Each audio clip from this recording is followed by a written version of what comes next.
High Archon Zeth-Kalar stood on the bridge of his massive space station. The eternal throne floated in the dark space near the center of the galaxy. From his crystal body, blue light pulsed like a heartbeat. He was tall, nearly 10 feet high, and his skin looked like living diamond. When he moved, energy crackled around him. For 50,000 years, he had ruled the galaxy. The Celestial Dominion was his empire. 5 great alien races bowed to his will. They called themselves the Ascended Ones. They believed they were gods chosen by the creators of the universe. Zeth-Kalar belonged to the Vorthic race. His people could move energy with their minds. They could crush ships with a thought. They could burn planets with their rage. The other races in the Dominion were just as powerful. The Nethesians could change their shape into anything. They were perfect spies and assassins. The Korath were like giant insects who shared one mind across billions of bodies. The Sylphin were beings made of pure energy who could pass through solid matter. The Drakmori were reptiles who could read minds and control thoughts. Together, these 5 races had conquered every world they found. No species had ever fought back for long. Most surrendered as soon as they saw the Dominion ships. Those who tried to resist were crushed or enslaved. "My lord," said War Commander Velthara. She was a Nethesian, currently in the form of a beautiful humanoid with silver skin. "The harvest from Sector 7 is complete. 3 billion new slaves have been processed." Zeth-Kalar nodded. This was normal. The Dominion needed workers for their great projects. Lesser beings existed to serve the gods. It was the natural order of things. "What of the Keltharian system?" he asked. "Stripped clean, my lord?" Their technology was primitive, but their world had useful minerals. The survivors have been sent to the mining colonies. Zeth-Kalar felt pleased. The Keltharians had been a young species. They had art, music, and dreams of reaching the stars. Now they would spend their lives digging in dark holes. It was what they deserved for being weak. The Dominion's power came from more than just strength. Their ships were works of art that filled enemies with terror. Each vessel looked alive, covered in flowing energy that pulsed like blood. They could appear anywhere in the galaxy instantly. They could destroy planets or move stars. But their greatest weapon was fear. When lesser races saw the Dominion fleet, they knew they faced gods. They fell to their knees and begged for mercy. Sometimes mercy was given. Sometimes it was not. Far away, in a small corner of the galaxy, Captain Jake Morrison sat in his command chair. He was human, a species the Dominion had never heard of. His ship, the UN's Defiance, was moving through space toward a distant star system. Jake was 42 years old, with gray hair and tired eyes. He had been in space for most of his adult life. This mission was supposed to be routine exploration, but something felt wrong. "Captain," said Commander Lisa Barnes from her station. She was Jake's tactical officer, a sharp woman with red hair and quick reflexes. "We're picking up a distress signal from the outer rim." "What kind of signal?" Jake asked. "It's weak, but it sounds like someone asking for help. The language is unknown, but our computers are working on it." Jake looked at his crew. Chief Engineer Pete Rodriguez was a stocky man who could fix anything. Communications Officer Amy Walsh was young, but skilled with languages. Dr. Chris Sullivan was their scientist, always curious about new discoveries. "Set course for the signal," Jake ordered. "Let's see what we find." The UN's Defiance was not a warship. It was built for exploration, with powerful engines and good sensors. It had weapons, but they were meant for defense against pirates or asteroids. Jake never expected to fight God's Dot as they traveled toward the signal. Amy worked on translating. The message: "Captain, I think I've got it. Someone is saying, 'Help us. The gods have come. They take everything. Please help us.'" Jake felt cold. Gods? That's what it sounds like, sir. The message keeps repeating the same words. Gods from the stars, and all is lost. When they reached the Keltharian system, Jake understood why the aliens had called their attackers gods. Entire planets had been stripped bare. Cities were gone. Oceans had been drained. What remained looked like a skull picked clean by vultures. My God, whispered Chris Sullivan. What could do this? They found a few survivors hiding in an asteroid field. The Keltharians were small, furry creatures with large eyes. They trembled when they saw the human ship approach. Amy managed to establish communication. The story they told was horrible. Ships had appeared from nowhere, filled with beings of terrible power. The Keltharians had tried to fight, but their weapons did nothing. The invaders had called themselves the Ascended Ones and demanded total surrender. They said they were gods, explained one survivor through the translator. They could move mountains with their minds. They could turn our people into slaves with a glance. We had no choice but to serve. Jake felt anger growing in his chest. These aliens had destroyed an entire civilization for no reason except that they could. They had enslaved millions of innocent people because they believed themselves to be gods. How many ships did they have? Lisa asked. Hundreds, the survivor replied. Each one was bigger than our largest city. They glowed with power. They moved like living things. Jake made a decision that would change the galaxy forever. We're going to find these so-called gods, he told his crew. And we're going to show them what real power looks like. The crew of the Un's Defiance had no idea they were about to challenge beings who had ruled the galaxy for 50,000 years. They were just humans, doing what humans always did when faced with bullies and tyrants. They prepared to fight back. The Un's Defiance had been searching for 3 days when they found the Dominion patrol fleet. Amy Walsh was the first to spot them on the sensors. Her face went pale as she read the data. Captain, you need to see this, she said with a shaky voice. Jake Morrison looked at the main screen. 5 ships hung in space ahead of them. Each one was enormous, at least 10 times bigger than the Defiance. They looked like living creatures made of metal and energy. Strange patterns of light moved across their hulls, like veins carrying glowing blood. Those aren't like any ships I've ever seen, said Pete Rodriguez from his engineering station. They're giving off energy readings that shouldn't be possible. The lead ship was the most beautiful and terrifying. It curved like a sea creature, with flowing lines that seemed to move even when the ship was still. Tendrils of energy reached out from its sides like arms. They're scanning us, Lisa Barnes reported. Some kind of beam I've never seen before. Jake felt a chill run down his spine. These had to be the ships that destroyed the Keltharian system. Up close, they looked even more powerful than the survivors had described. Open a channel, Jake ordered. Let's see if we can talk to them. The main screen flickered and changed. A face appeared that made several crew members gasp.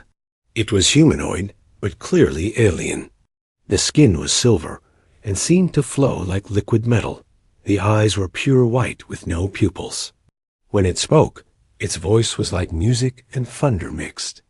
Together, I am War Commander Velthara of the Celestial Dominion, the being said. You will surrender your vessel immediately.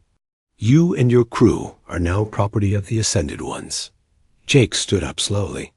He had dealt with pirates and smugglers before, but this was different.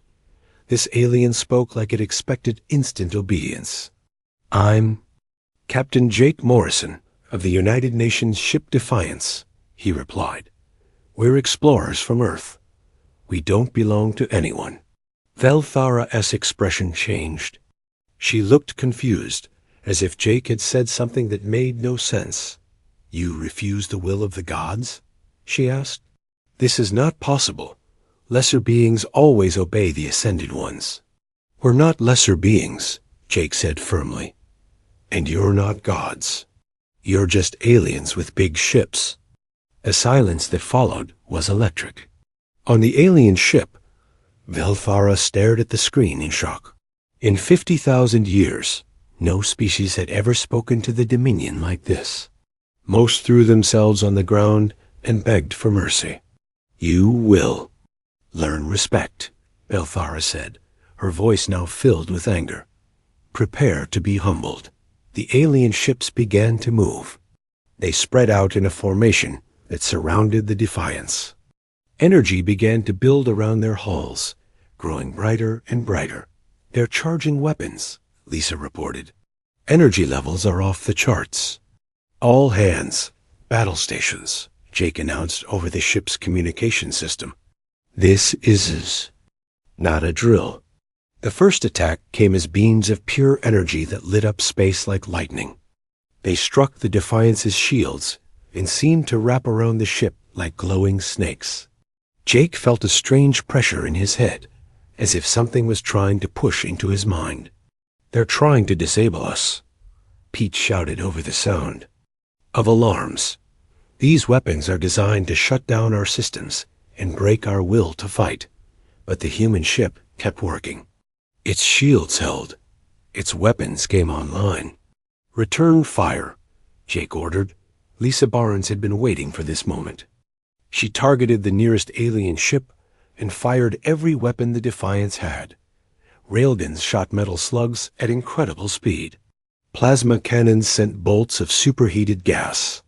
Nuclear torpedoes streaked through space, trailing fire. The alien ships. Shields flickered and died. The weapons punched through its hull like it was made of paper. Explosions bloomed across its surface. On Velthara's ship, alarms were screaming. Her crew was shouting in panic. This was impossible. The human weapons were primitive compared to Dominion technology, but they were working. How are they hurting? You? Demanded her second-in-command. Our shields should stop anything these primitives can create. Velthara realized the problem. Dominion shields were designed to stop energy weapons. They had fought energy-based civilizations for so long that they had forgotten about simple kinetic weapons. The human railguns were just throwing chunks of metal very fast, but that was enough. Adapt shield frequencies, she ordered. Compensate for physical projectiles. But it was too late. The Defiance was already firing again. This time, Lisa targeted the command sections of 2 ships at once. Her aim was perfect. Both ships lost their bridges in balls of nuclear fire. Dr. Chris Sullivan was monitoring the alien communications from his science station. Captain, you need to hear this. They're not just surprised by our weapons. They're having some kind of crisis. Jake listened to the translated alien voices. They were saying things like, "How can mortals harm gods? And this breaks the natural order." They really believe they're gods, Chris said with amazement. This isn't just arrogance. They genuinely think they're divine beings. The battle continued.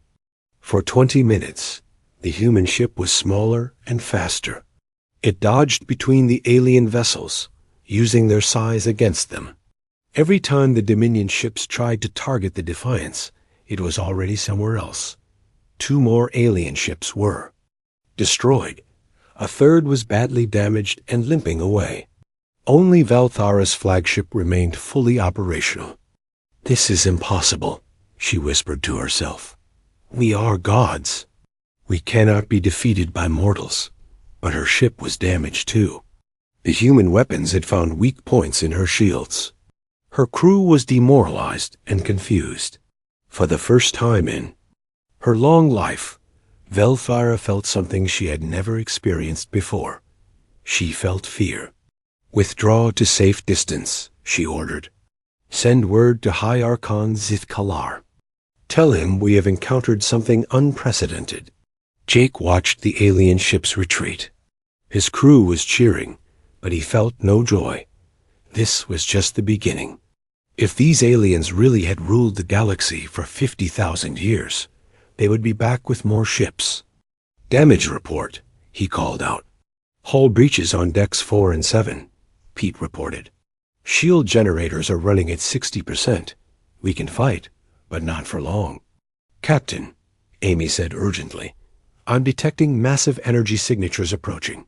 Whatever's coming, it's much bigger than what we just fought." Jake looked at the stars and made a decision that would echo through history. "We're not running. If these aliens want to fight, we'll give them one." The crew of the Unna's Defiance prepared for the battle of their lives. They had no idea that they had just shattered the foundation of the galaxy's oldest empire. Somewhere, in the depths of space, High Archon Zeth Kalar was learning that his gods could bleed, and he was coming to make the humans pay. High Archon Zeth Kalar arrived with 50 of the most powerful ships in the Dominion fleet. His flagship, the Cosmic Wrath, was a monster of crystal and energy that stretched for miles. When it appeared in space, it blotted out the stars. Jake Morrison stood on the bridge of the damaged HFY Defiance and felt his heart sink. The alien fleet was like nothing he had ever imagined. Each ship was unique, built like a work of art. They moved with grace that seemed impossible for objects. So large. "My God," whispered Lisa Barnes. "How do we fight that?" The Cosmic Wrath was the most terrifying of all. It looked like a living mountain made of blue crystal. Energy flowed across its surface in patterns that hurt to look at. When it moved, space itself seemed to bend around it. "All human vessel," came a voice that seemed to speak directly into their minds. "I am High Archon Zeth Kalar, ruler of the Celestial Dominion. You have committed the impossible crime of harming gods. For this you will suffer eternally." Jake stepped forward. Even facing this incredible enemy, he would not back down. "I'm Captain Jake Morrison. We're explorers, not conquerors. We defended ourselves when your ships attacked us." "Defended?" Zeth Kalar's mental voice was filled with rage. "Mortals do not defend against gods. They kneel. They serve. They die when we command it." The High Archon's power reached out like invisible hands. Jake felt pressure in his head, as if something was trying to crush his brain. Around him, his crew grabbed their heads in pain, but Jake had been through worse. He had survived ship explosions, radiation poisoning, and the death of friends. A headache, even a godlike one, was not enough to break him. "Is that the best you can do?" Jake asked. "I've had worse pain from drinking bad coffee." The silence that followed was deafening. Zeth Kalar had never met a mind he could not break. His psychic power had shattered the will of entire species, yet this human stood defiant. "Impossible," the High Archon whispered. "You are mortal. You are weak. You must obey." "We don't obey bullies," Jake replied. "And we don't kneel to false gods." The battle began with fury that shook the fabric of space.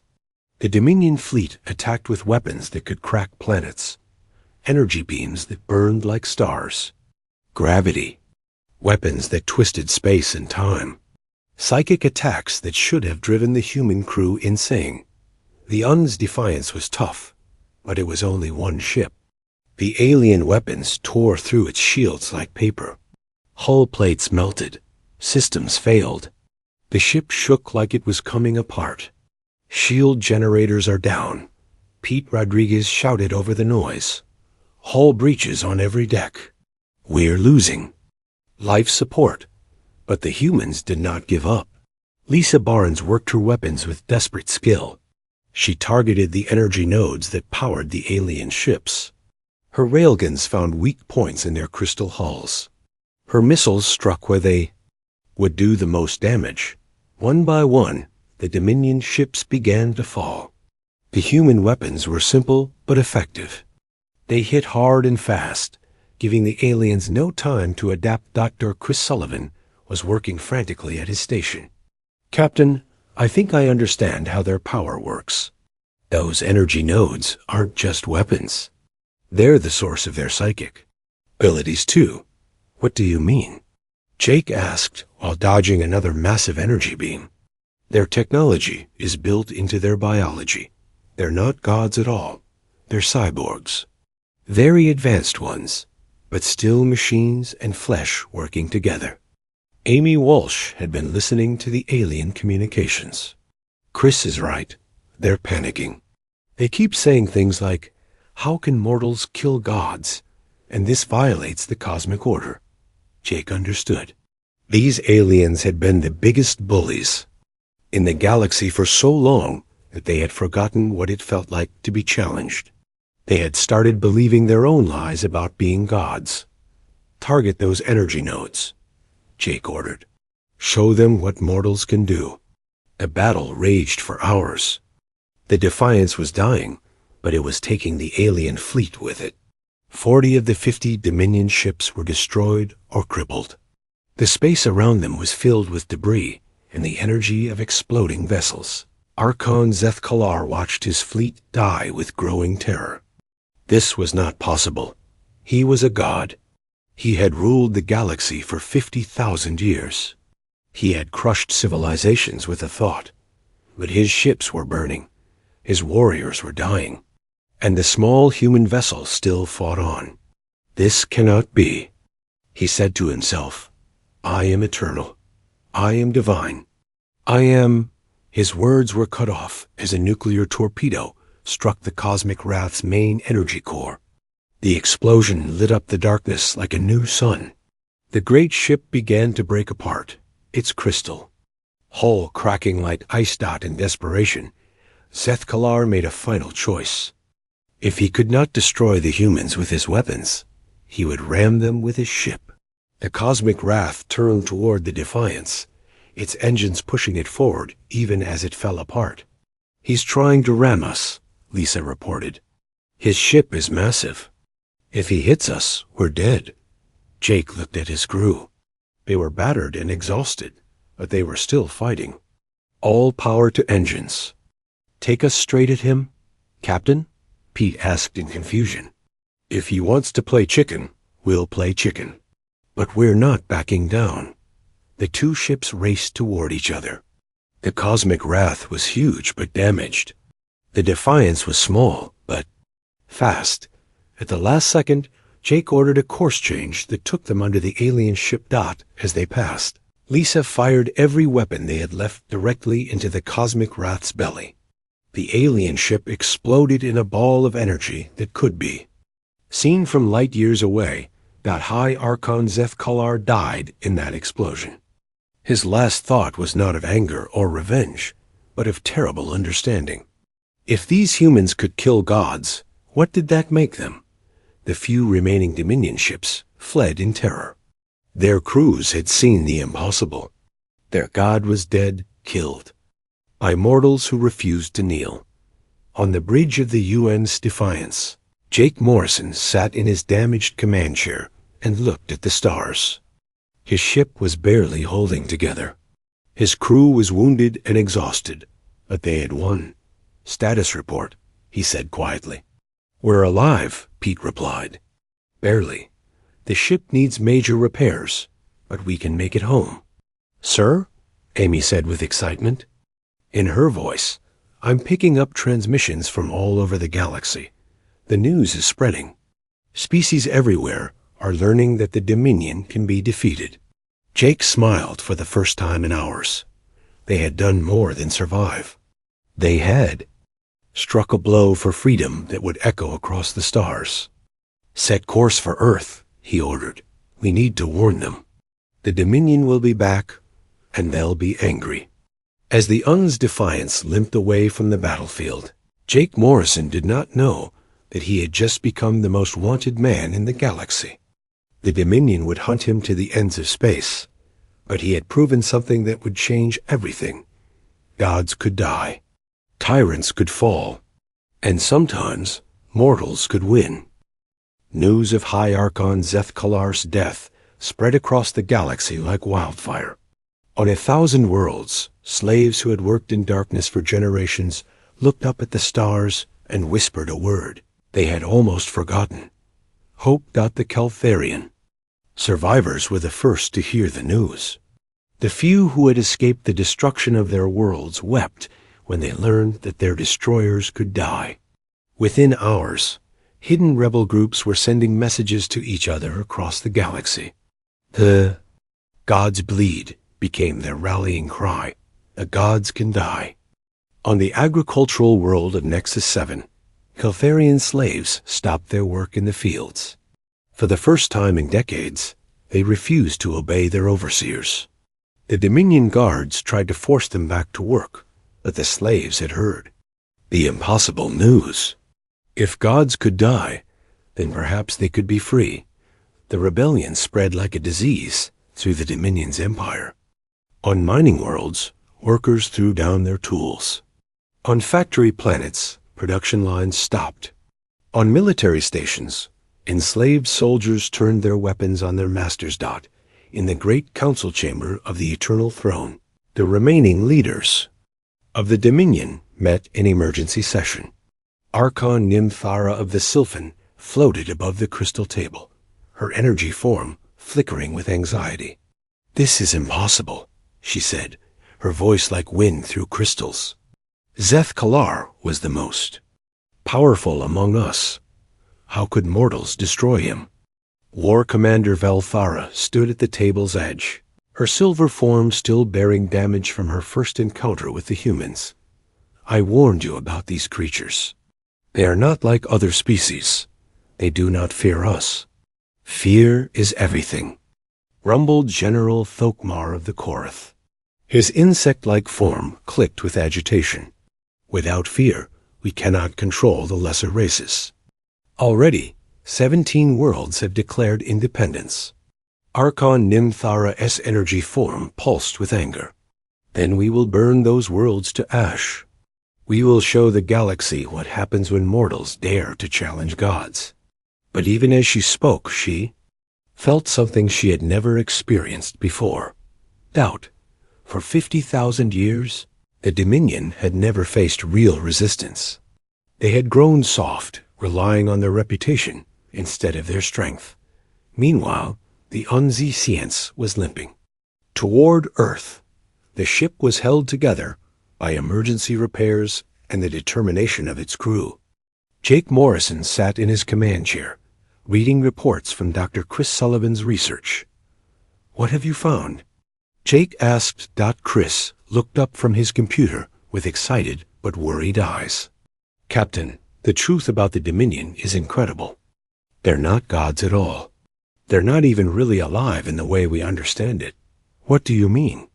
"I've been studying the wreckage from the battle. The Dominion species are artificial constructs. They were created by some kind of advanced computer system millions of years ago. Over time, they forgot their true origins and began to believe they were divine." Jake felt a chill. "So they're all robots?" "Not exactly. They're biological mechanical hybrids. The original computer system found ways to create living beings with built-in technology. It gave them incredible power, but also programmed them to believe they were gods." Amy Walsh looked up from her communication station. "That explains why. They're so shocked when we fight back. They're literally programmed to believe that resistance is impossible." "There's more," Chris continued. "I've been analyzing their database.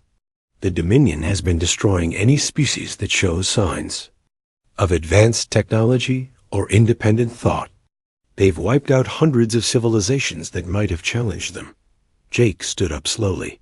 "How many?" "Thousands. Maybe tens of thousands.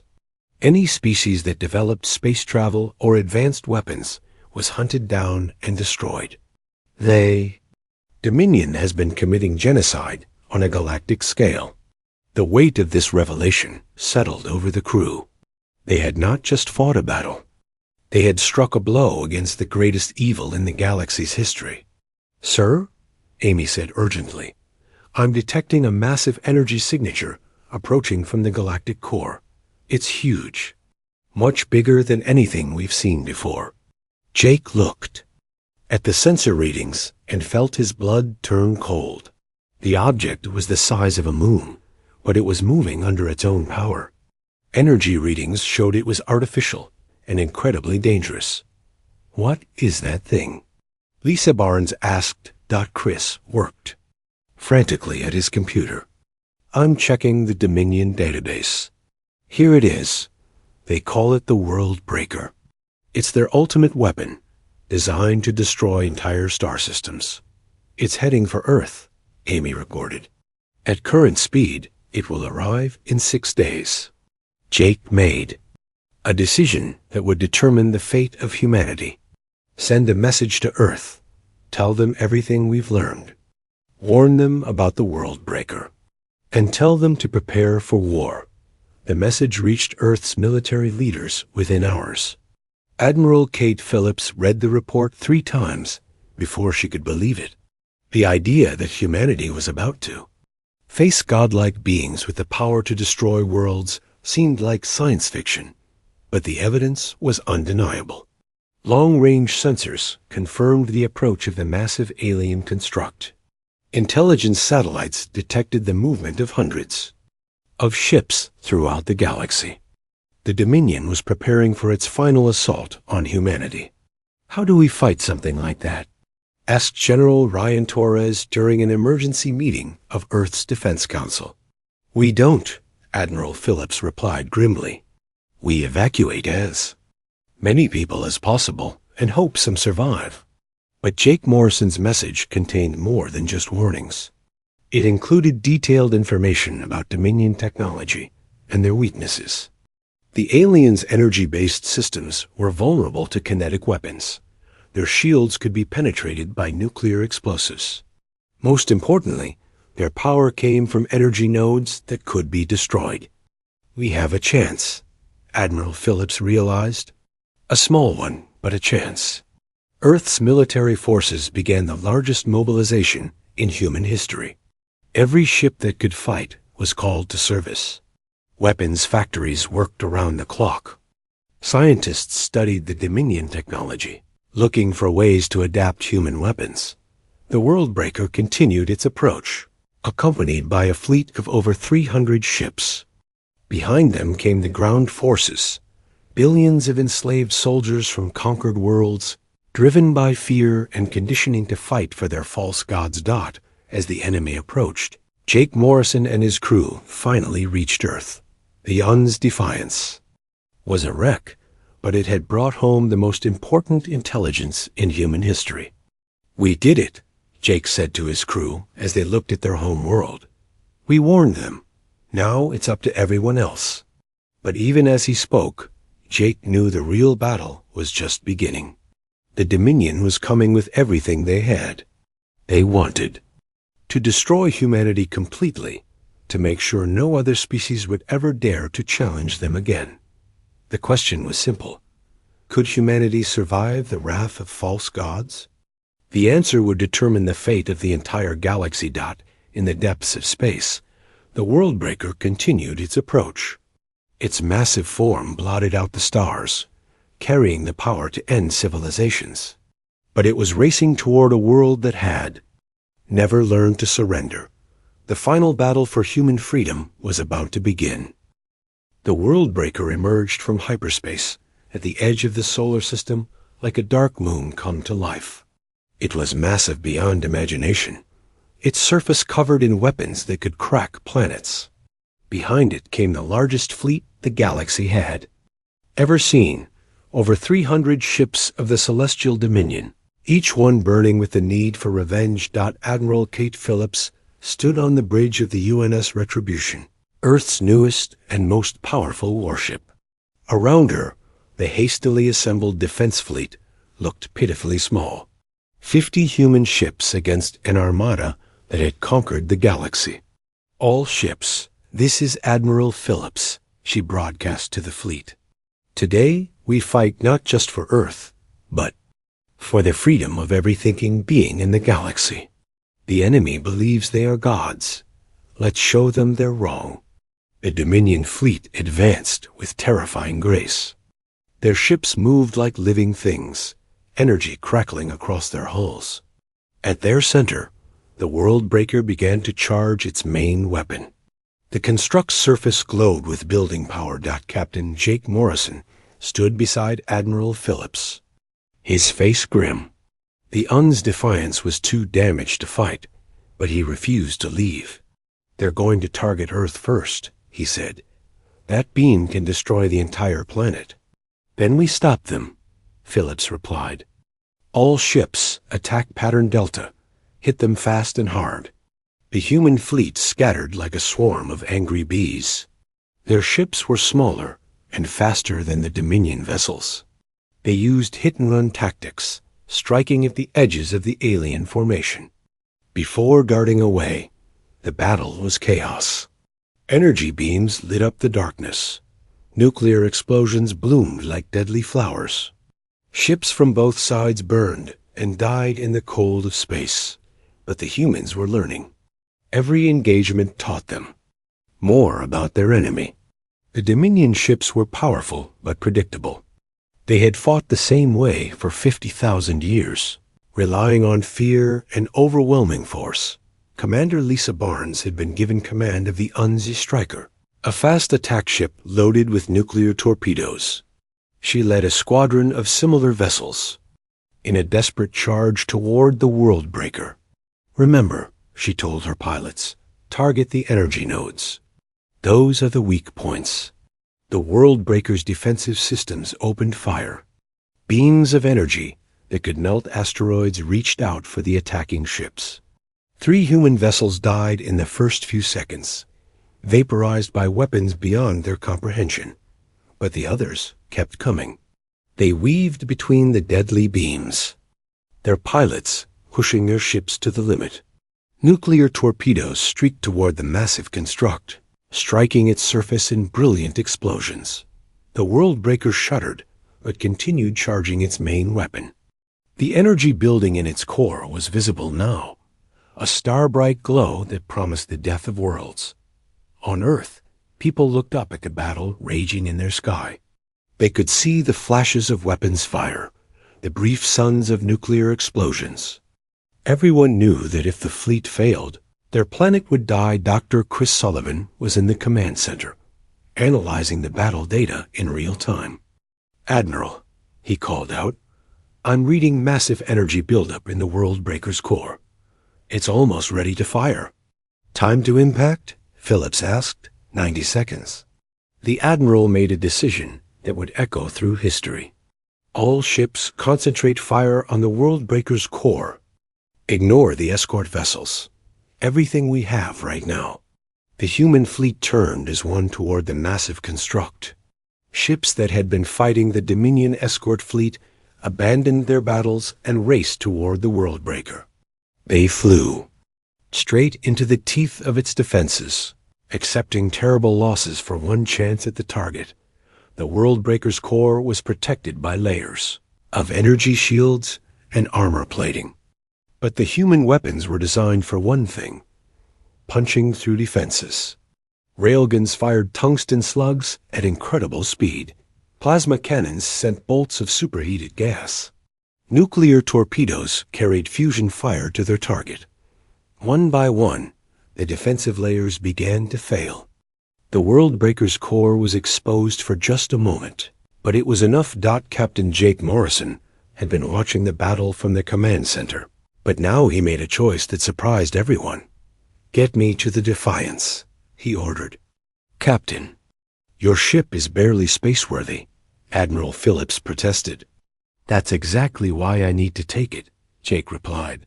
"The Dominion won't see it as a threat." The UN's Defiance launched from Earth's orbital shipyard, held together by emergency repairs and the desperate will of its crew. Jake Morrison sat in his command chair one last time, looking at the massive construct that threatened his world. "All power to engines," he ordered. "Take us straight at the core." Pete Rodriguez worked frantically at his engineering station. "Captain, if we ram that thing with our antimatter reserves, the explosion will be visible from the next galaxy." "That's the idea," Jake said calmly. "Amy, send a message to all human ships. Tell them to clear the blast zone." The UN's Defiance accelerated toward the Worldbreaker's exposed core. The massive construct's weapons turned toward the small ship, but Jake had timed his approach perfectly. The Dominion gunners couldn't target him without hitting their own core. 10 seconds to impact, Lisa Barnes called out from her station. Jake looked at his crew one last time. These people had followed him across the galaxy and back. They had faced gods and won. Now they were about to make the ultimate sacrifice for their world. "It's been an honor serving with you," he said quietly. But Dr. Chris Sullivan had been working at his science station throughout the approach. "Captain, wait. I found something in the Dominion database." "There's another way." "What are you talking about?" Jake asked, his hand hovering over the detonation controls. "The Worldbreaker isn't just a weapon. It's a control node for the entire Dominion fleet. If we can hack into its systems instead of destroying it, we can turn their own ships against them." Jake felt a moment of hope. "Can you do it?" "Amy and I can try, but we need to get inside the construct, not blow it up." Jake made another split-second decision. "Change course. Take us into that docking bay." The Defiance dove toward a maintenance port on the Worldbreaker's surface. Dominion security systems fired at them, but the small ship was too fast and too close for the massive weapons to target effectively. They crashed through the port's energy barrier and landed hard inside the construct. The ship's hull cracked, but it held together long enough for the crew to grab their equipment and run out the inside of the Worldbreaker. Was like a mechanical cathedral. Vast corridors stretched into darkness, lit by pulsing energy conduits. The air hummed with power that made their teeth ache. "The control center should be at the core," Chris said, checking his readings. "If we can reach it, Amy can try to hack their network." They ran through corridors filled with Dominion machinery. Behind them, they could hear the sounds of pursuit. The construct's automated defenses were hunting them down as they reached the control center. Jake saw something that stopped him cold. The room was filled with thousands of energy pods, each one containing a being from a different species. They were connected to the Worldbreaker systems, their minds used as organic computers. "My God," whispered Amy, "they're slaves." The Dominion is using enslaved minds to power their ultimate weapon. Jake felt rage burn in his chest. These false gods had not just conquered the galaxy. They had turned living beings into components of their machines. "Free them," he ordered, "all of them." Amy and Chris worked frantically at the control systems. The Dominion technology was alien, but it followed logical patterns. Slowly, they began to understand how it worked. "I'm in," Amy announced. "I can access the fleet control systems. But Jake, if I free all these slaves at once, it will overload the Worldbreaker systems." "Do it anyway," Jake said without hesitation. Amy's fingers flew across the alien controls. Throughout the massive construct, energy pods began to open. Thousands of beings from hundreds of species awakened for the first time in centuries. They were weak and confused, but they were free. The Worldbreaker began to shake as its systems overloaded. But before it could explode, something incredible happened. The freed slaves, still connected to the construct's network, began to take control of the Dominion fleet. Across the battle zone, Dominion ships suddenly turned on each other. Weapons that had been aimed at human vessels swung around to target their former allies. The galaxy's greatest oppressors found themselves under attack by their own fleet. Admiral Phillips watched in amazement as the tide of battle turned completely. "All human ships, stand down. Let them fight each other." The Dominion fleet tore itself apart in minutes. Ships that had conquered worlds were destroyed by their own weapons. The false gods who had ruled the galaxy for 50,000 years died at the hands of their victims. On the dying Worldbreaker, Jake Morrison and his crew fought their way back to the Defiance. The construct was breaking apart around them, its systems failing as the freed slaves escaped. "The ship won't fly," Pete reported as they reached their vessel. "Too much damage." "Then we wait for rescue," Jake said. "We've done our job." As rescue ships from the human fleet arrived, Jake looked out at the debris field that had once been the Dominion's ultimate weapon. Floating among the wreckage were escape pods carrying thousands of freed slaves from across the galaxy. The war was over. The false gods were dead. And for the first time in 50,000 years, the galaxy was free. Admiral Phillips found Jake in the medical B.